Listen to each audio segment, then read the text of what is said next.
You're listening to CX Passport, the show about creating great customer experiences with a dash of travel talk.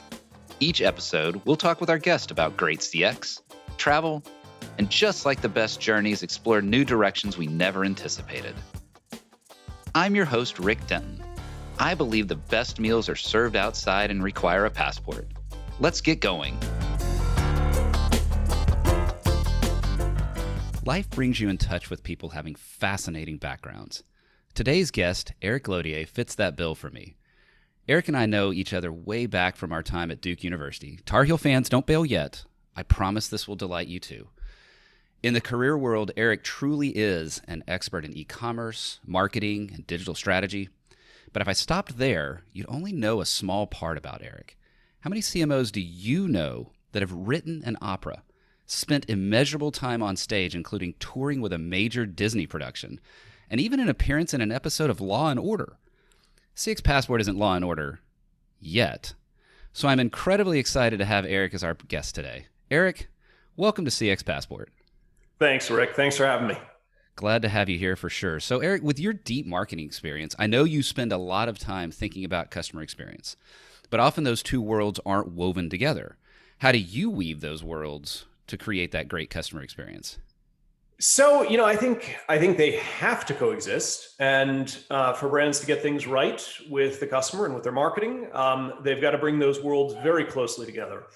And ultimately, if I don't know how the customer is feeling about something, how can I possibly reach that customer? How can I understand the words, the imagery, the points about the brand, about the business to bring out in any marketing initiative if I'm not getting direct feedback from the customer, which is usually filtered through somebody who runs CX the organization.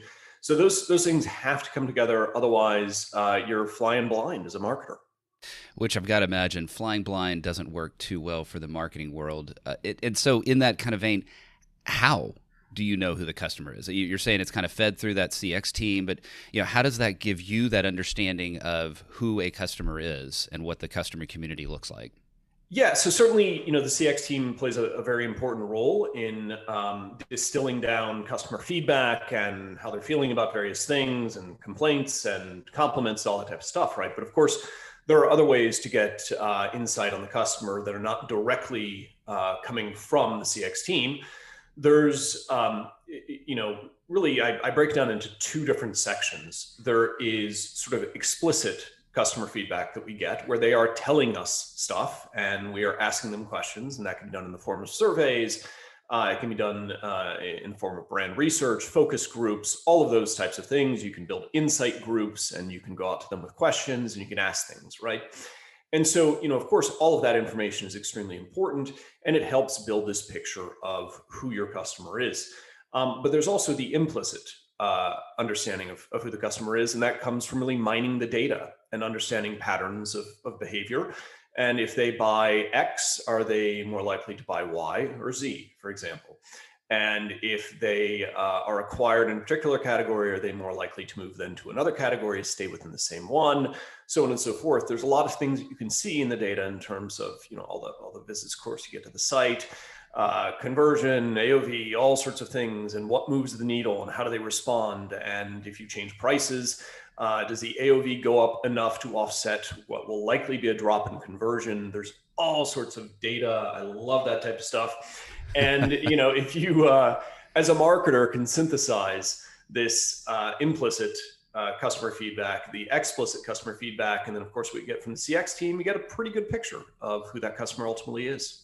The data piece obviously has come up quite a bit, right, in talking about customer experience and understanding that. And it sounds like that's a great place to mine, right? We know that that's a good place to find that insight there. How do you keep, and I ask this a lot of folks, how do you keep the humanity in the customer and your understanding of the customer when you're looking at a set of numbers like that? How do you make sure that you're still considering the human that's behind those data? Yeah, listen, that's an excellent question. And it's an issue that I think a lot of businesses, but also a lot of vendors are trying to solve on behalf of those businesses. Because the ability to personalize communication in an era where it's chatbots and all these other things, is important. And one of the questions that I asked some colleagues the other day is, how do we make shopping more emotional, right? How do we celebrate when somebody makes a purchase, as opposed to a simple order transaction email saying, here's your confirmation, you ordered this, you spent this much money, right? There's no joy in that, right? Like, how do you bring the emotion back into it, so that the customer feels that it's not just a computer on the other end, it's not a series of ones and zeros, it is a human being that actually cares. And so I think that type of sentiment has to pervade our work, and that we have to pursue that. So I think building that customer relationship has to be grounded in that sentiment. But I also think, certainly there are opportunities to build process and automation around things to help you get to scale. Because managing one-to-one relationships at scale is not easy. And I think that what you've got to do is understand which part of the journeys you can safely automate, and where you have to bring a human into the interaction. And if you start out, say, with a chat on the site where it says, hey, how can I help you? Select 1, 2, or 3, or you're giving them options and they click into one. There are certain things that can be very easily automated. Where is my order? Right. It's really simply a matter of saying, okay, well, here's my email address, or here's my order number, and that can automatically be tracked. Your shipping, confirmation tracking can be sent to you.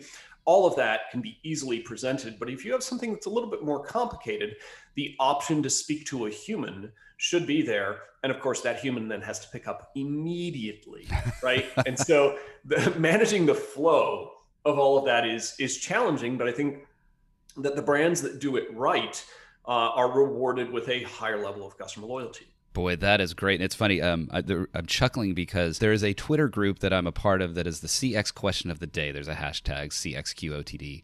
And the two things you just mentioned there were actually two of the key questions that I think was Friday and Monday. And one was chatbots, yay or nay? And then another one was, what's your favorite kind of hold music? And there was a whole thread of, my favorite kind of hold music is, hi, my name is Rick. How can I help you? Meaning there was no hold music. And so you mentioned when it gets to that complexity element. So first the chatbot, how can they handle the mundane? And then how do we make sure that when it's time to speak to a human, it happens automatically? Do you find it challenging? Because I know you work with brands, many brands, you've worked inside of brands, you now consult for brands. Do you find it challenging to help them understand that dichotomy between the things that can be successfully automated and those that still require that humanity? Are people still pushing too heavily towards that automation? Sometimes I think organizations just have blind spots around the things that they have done and always done. And that's one of the reasons that I've brought in consultants myself in the past, right? When I worked in an organization, is like, help us see the stuff that we're not seeing clearly, because we're so in the weeds with this thing that we need that outside perspective to come in and say, whoa, wait, why are you doing it this way? Right. So, well, because we've always done it this way. Such the worst phrase ever, right? That just makes my skin crawl. Yes, you got to get away from that. And so generally I don't find that there's resistance to it. I think that there's actually some excitement around, like, oh, you know what? We hadn't really thought about that. And okay, let's give it a try. Nice. Okay, that actually makes a lot of sense. And I've got to imagine, so now I'm almost coming back to the first question that I was asking you about, the marketing and the CX side. Some of what you're describing, the humanity, the data, understanding the journey, totally requires that there's a great information flow between those two teams. So when you've seen it work well, what does it look like when CX teams and marketing teams are feeding that information back and forth and working in partnership? Yeah. So listen, I've got a client where I would say it's probably the closest relationship with CX that I've ever had as a marketer, and it's yielding fantastic results, because I go to her and I say, what are customers thinking? Like, what are they saying? And she has her finger on the pulse of all of this stuff, and it's wonderful because she is my source of truth around how customers are feeling. And, she runs the entire customer service org, and, all of the interactions and the chat, Yeah. like all that type of stuff. She sees it. She's able to distill it down in a way that can inform our perspective around marketing. And so, we obviously need to understand the customer in the first place to build successful campaigns. Then there is this layer of customer experience that gives us feedback to help inform then the marketing that we do. And also at the same time, a good customer experience is going to do the marketing for us in a certain sense, right? Because somebody goes in, they have an outstanding experience with your brand, and they tell everybody about it. And so, I told you I had a funny little quote here, but the idea I came up with is basically CX is the meat in the marketing sandwich. Nice. We've got Nice. I like it. We've got obviously to market in the first place to bring somebody in. But if you have a good customer experience, then the next part of it that flows from it very naturally is that they begin marketing for you. Oh, I like that. I like that a lot. I love the idea of a good customer experience will do our marketing for us. I think perhaps the title of this episode could end up becoming CX is the meat of the marketing sandwich, but we'll see where this flows. I like it. Yes. I know this is just audio, but you guys are, everybody listening, you're missing Rick just nodding heavily as I said that gem. They might be able to hear the wind of my head nodding as it goes by the microphone. So I've waited too long, though. I've got to know. Pivot here for sure, but you've written an opera, you've performed in operas, touring with Disney, a TV appearance. Just tell me about those experiences. My goodness, what a fascinating background that is. Yeah, listen, certainly wouldn't have scripted it this way. As Steve Jobs used to say, you connect the dots in retrospect, right? You don't do it going forward. You just you find some things you're passionate about, you pursue those things, and you later in life you look back and you go, oh wait, I see how those are connected, and I see better how they're connected now. I there's still some things that are a bit mysterious, but listen, I had a passion for theater, for singing, for these things, and I just kind of followed that. And I ended up getting a bachelor's in drama. I got a master's in music. I performed professionally and did well enough that I decided one day that I was going to build a website to promote my career. And of course, in building that website, that first website back in 2000, 21 years ago, yeah, a bunch of actors and singers saw it, started to offer to pay me to build sites for them. Oh, and nice. Here I am, so it basically created this gradual transition where I started doing more and more on the web. And, one of my clients was a soap opera star who was starting a cosmetics line. So that became my first e-commerce site. And, I gradually just got into this thing. So it ended up all tying together in a way that I could have never predicted. That's interesting. Clearly, I need a better thesaurus than just to say that's interesting. But you're right. Looking back, it helps tie those dots together. But I've got to imagine that some of those early days, being on that performance and being on stage, there's got to be an element where you're trying to connect with your audience. And I wonder how much of that, does that tie into your thoughts around marketing and customer experience today? Oh, it absolutely does. Yeah. I think as a performer, you have to be attuned to the audience. You have to be able to read the audience. And you have to understand, based on who the audience is, based on the show that you're doing, sometimes laughter is good. Sometimes it's the worst possible thing, right? And, I think you just become more hypersensitive to how people are responding to what you are doing. And that could be as a marketer. It could be as an executive and understanding how to read the room if you're pitching something to the board or whoever it may be. There are subtle cues and there's feedback that you get that help you craft your performance. And so I think generally performers are probably just a little bit more aware of that because they've been facing it their entire lives. Mm-hmm. I think performers are also probably pretty good salespeople because ultimately they have to get up and audition over and over and over again, and they get rejected over and over and over again, right? And they just keep going. I mean, it's a really admirable trait. I had trouble with that part of it, but I definitely see a lot of tie-ins between the performance industry and marketing and sales and just overall business.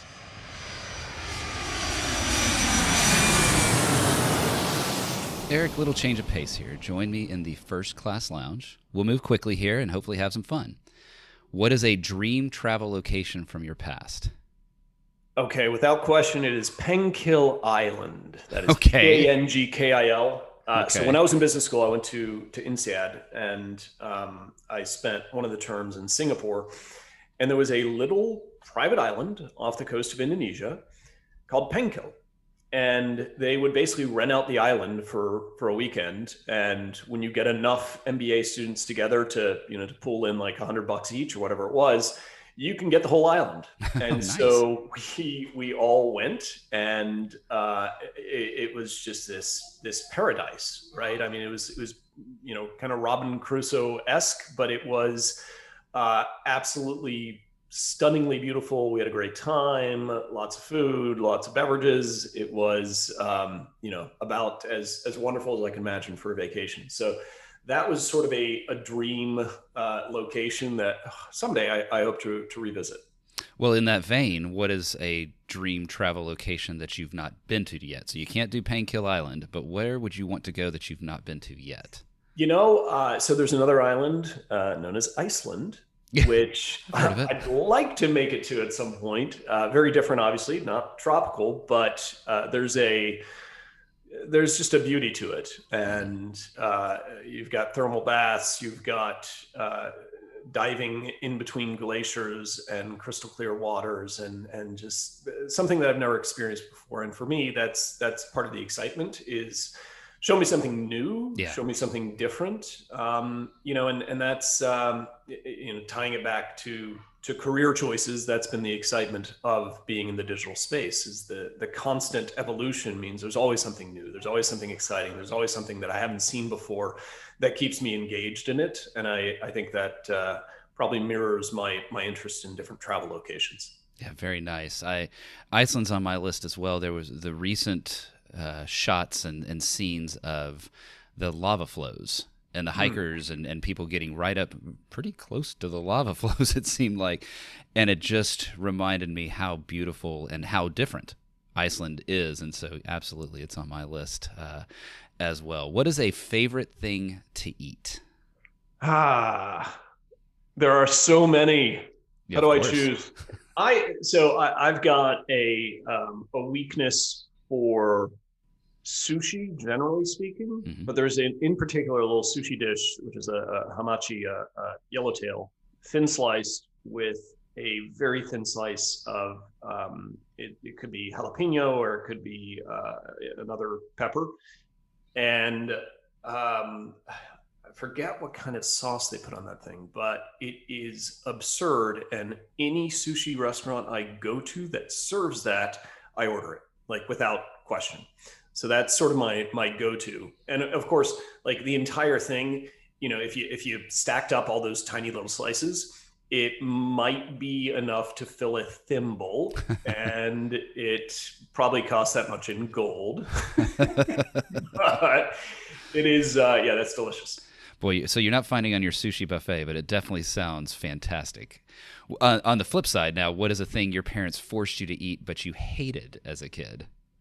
I would say I was not a fan of broccoli, and now I will pop broccoli all day long. Like, we throw it in the oven and get it nice and kind of charred on the edges, and keep it simple. Just a little lemon juice on there, and a little garlic, a little salt and pepper, and a little olive oil. And oh my God, Rick, I will pop that stuff like candy. See? I prefer it to candy. So things change, right? I guess this is an example of, hey, parents, you're right, keep forcing, because who knows, it's going to set kid up for delight of broccoli in the future. What is one travel item you will not leave home without? It feels so it feels so cliche to say my phone or my laptop, right? I can't imagine going anywhere without either of those things. I am one of those people who can pack in about 5 minutes, and I don't need to plan it out. I just want to start doing it. And so, if I end up in some place and I'm like, oh my God, I don't have this, then I don't know, I improvise or I figure something else out or I go try to find it. I'm okay with that. I'm okay with that uncertainty and that sort of like, oh, I'm so stupid. Why did I not bring that thing that I needed?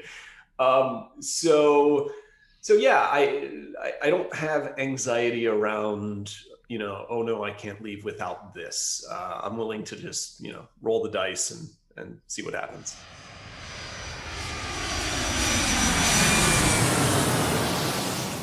Erik, I want to make sure that our listeners are able to get a chance to hear the opera that you've written. I did not ask you this earlier, but I did want to ask, how can they find the opera that you have written and enjoy it? Thank you for asking, Rick. So I have written a modern adaptation of Hamlet, and it's on version 3.0 now. So first I wrote it in French. Okay. Because that's kind of how I heard the music in the first place when I wrote a French translation of Hamlet years ago. And then I translated it into a modern English version. So I translated Shakespeare back into English. Interesting. I don't know how many times that's happened, but I produced a recording with really some of the finest opera singers in the world. And it is at hamletopera.com. But there's a version 3.0, which is, I've made a number of modifications. I've also brought back the original Shakespeare pretty much verbatim. And it looks like we got ourselves a production coming up. So I'm not going to announce yet. I'm going to let the theater that's producing it make that announcement. But, for now, you want to get a feel for it, hamletopera.com. It's posted on YouTube and some other places, but the links are at the opera site. Very good. And I'll make sure that those are in the show notes. Everyone hit pause right now. Go over to hamletopera.com, have a listen, come back, and hear the rest of the show. Erik, I know to ask you 3 words. I don't know why, but I know I'm supposed to ask you vodka, pickles, and pig fat. What on Rick. earth was that experience, and how does it influence your business approach? Wow. Yeah. So my wife is Russian. Okay. And the first time, and actually the only time so far, but the first time she took me to Russia was in 2011. And this is before we had kids and all of that. And I met her relatives for the first time, and we went out to various little towns in Russia. And they're not in Moscow or St. Petersburg. They're in places like Mikhailovka, which is a 3-hour bus ride from the town of Volgograd. Okay. And so there are these wonderful old traditions that are still practiced there. And one of those is when you meet somebody new, you basically just feed them vodka. And you serve them a number of little snacks, which include pickles and pig fat and some other things. And I spent like 3 days doing nothing but eating pickles and pig fat and chasing it down with vodka. And I'm still a little hungover from that in 2011. I can imagine. I still have a little headache from that. It was, again, it was very different. It was new. I mean, how does it influence my business approach? I think, look, you say, what the hell? And you dive in and you try things and you experience things, and you can't be afraid of what's new and what's different. You have to go for it. And you may conclude, okay, that was the worst idea ever, but at least you know that. And then you don't, you learn along the way. But what I think you can't do in business, I think you can't be afraid of failure, because first of all, it's just a label. Second of all, it's those failures that get us to success, and how we figure out things along the way. We got to make some mistakes and learn what not to do, to sort of narrow down our universe of options. And so, I think you just got to go for it and take some chances and not be afraid. I absolutely love that. I never thought that vodka, pickles, and pig fat would take us to the avoiding the fear of failure and making sure that brings us down a path of trying new things. But I can absolutely see it. Although I must admit, I'm a little bit thankful that we are doing this via Zoom, because I suspect that you might have shown up with vodka, pickles, and pig fat for this section. So I'm a little thankful that we are doing this across the interwebs. Hey, let me close this. I want to circle back to our CX and marketing discussion earlier. And there's oftentimes I hear people say, marketing is just customer experience, or the reverse. Customer experience is just marketing. And I know we've talked a lot earlier about kind of how they partner together. What do you think when you hear people say those things? So I think that's a simplification, and I think they're absolutely related, but they are different points in the funnel, right? I can market all day long without somebody ever becoming a customer. And somebody could be a customer and have absolutely no impact on our marketing. Mm-hmm. And, again, going back to my meat in the marketing sandwich analogy, there's a certain flow that I think has to happen where one is informing the other. And we can do things in marketing that either make our customers happier or less happy. And that certainly is going to impact the customer experience that they have.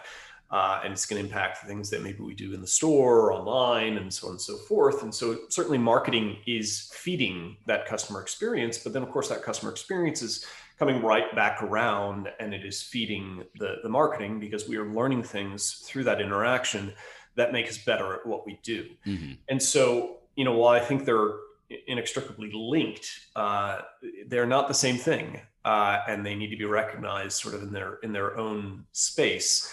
And one needs to learn from the other in perpetuity. Love it.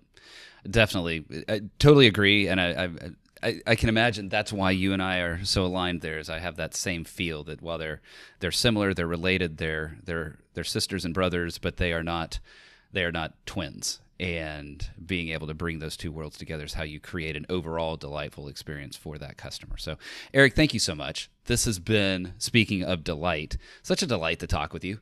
It's great to talk about business. It's great to talk about how customer experience and marketing can weave together, what that partnership really looks like. But it's also fascinating to hear how performances on stage help advance your approach to business and help your understanding of how to take your experiences forward. And it has just been an interesting conversation, to say the least. I will say that vodka, pickles, and pig fat may stick with me more than any other phrase, but I will hopefully replace that phrase with CX is the meat in the marketing sandwich. So, Erik, thank you so much for your time today. I appreciate it. Had a blast. And I look forward to having you on in the future. Thank you, Rick. Thanks for having me. Thanks for joining us this week on CX Passport. Make sure to visit our website, cxpassport.com, where you can hit subscribe so you'll never miss a show. While you're at it, you can check out the rest of the EX for CX website. If you're looking to get real about customer experience, EX for CX is available to help you increase revenue by starting to listen to your customers and create great experiences for every customer, every time. Thanks for listening to CX Passport, and be sure to tune in for our next episode. Until next time, I'm Rick Denton, and I believe the best meals are served outside and require a passport.